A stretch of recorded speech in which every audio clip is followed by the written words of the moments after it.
घर खरेदी करायचे अशांसाठी एक आनंदाची बातमी।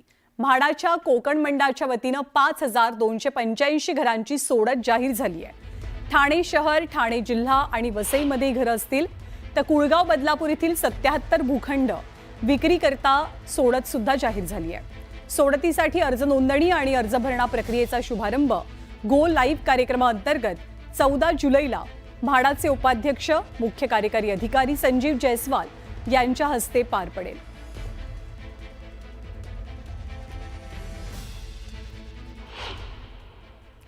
यापुढची बातमी नाशिकमधून आहे। नाशिकमध्ये आर्थिक फसवणुकीच्या घटनेनंतर एका कृषी अधिकाऱ्याने आत्महत्या केली। प्रशांत पाटील हे जव्हारमध्ये पंचायत समितीत कृषी अधिकारी म्हणून काम करत होते। फेसबुकवरती एका महिलेसोबत त्यांची ओळख झाली आणि या फेसबुक फ्रेंडने प्रशांत यांना एका व्यवसायाची ऑफर दिली।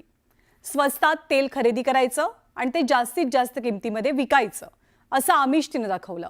यासाठी प्रशांत पाटलांनी घरातील 30 तोळे सोन्याचे दागिने गहाण ठेवले आणि कर्ज घेतलं। पण फसवणूक झाल्याचं लक्षात येताच त्यांनी गळफास घेऊन आपलं जीवन संपवलं। या प्रकरणी पोलिसात गुन्हा दाखल झालाय आणि अधिक तपास सुरू आहे।